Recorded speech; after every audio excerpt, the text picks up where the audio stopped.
Subjects options at 16. It's common to think that as the Moresby profile is usually completed in year 10 or year 9, that it's a subject selection system. Well, it does rank order subjects according to suitability to the student's profile, but it was definitely not designed to be a dedicated subject selection product. There are a few reasons for this. There is no way to make some subjects mandatory in the list, so you can't force an English or a maths to be chosen, for example. There's no way of filtering for or warning about duplicates. So if somebody is choosing PE, biology, HHD and a health or biology related vet subject, there wouldn't be any warnings. There's no way of limiting the number of vet subjects chosen. So a student could choose 2 or 5 or 10 vet subjects. There's no way to force a certain number of subjects to be chosen, so students may choose none. They might choose 3 or 7 or 10 or 15, etc. And also there's a lot of grey area in terms of whether subjects like physics, chemistry and a harder maths appear as a strong match in this list, largely as people are complex, and here we're looking at a range of relevant factors, but not academic attainment, quality teaching, motivation and drive, etc. This means that there's a significant range of aptitude scores that could be found amongst students who thrive in a subject and students who struggle in that subject. Who's to say that a student with broadly average aptitude scores can or cannot successfully take chemistry, for example, just based on aptitudes? For some students with this level of aptitude, this would be a total fantasy, while for others with hard work and the right support, it would be a real possibility.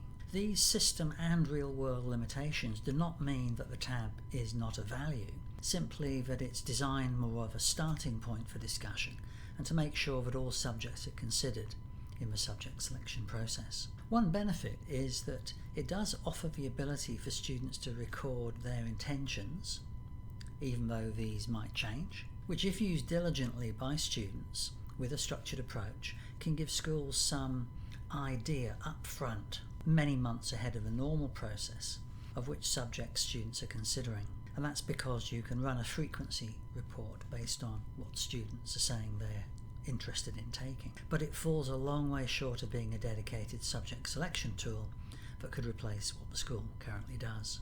The relevant subjects for your state will be listed here, and if there are more than one subject regime, so for example you could be running IB as well as VCE, then there can be a switch here that will allow you to switch between them.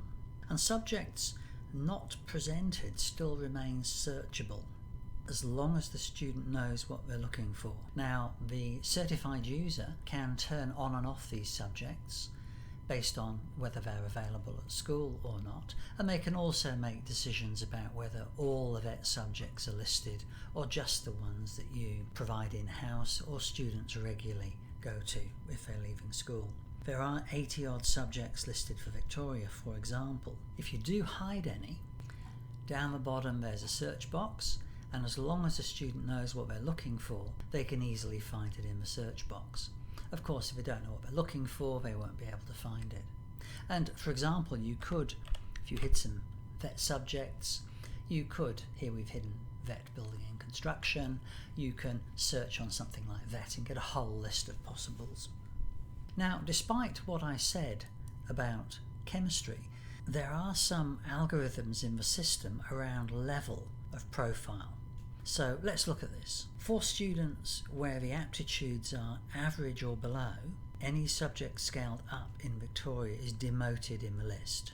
So the subjects will just appear, but they'll appear lower down than they would be for an above average profile. To give an example, if somebody's in the bottom 5 or 10% of the population, they're not going to get maths, methods, chemistry, physics right at the top of the list of their subjects. The other way round also works. For students who have a fair or low level of aptitude scores, the 4 VCAL streams in Victoria will rise up the list, but no adjustment is applied where vet subjects are concerned. So very high academic performing students may have a list dominated by vet subjects, depending on the profile shape and their interests. And this would apply particularly to strong science students due to the technical nature of many vet subjects. If you click on one of these subjects, there's a description of it, And at the top, if it's been set up by your certified user, you can put some additional information in here for students, including links, for example, to an internal curriculum document. And you can also add little labels and descriptors after the main subject. So if it's on a certain campus, or if it only runs if there's a certain demand, you could put some information in here for students, and they can say whether they're interested in taking this subject or not. Decisions made here do not affect the career decisions.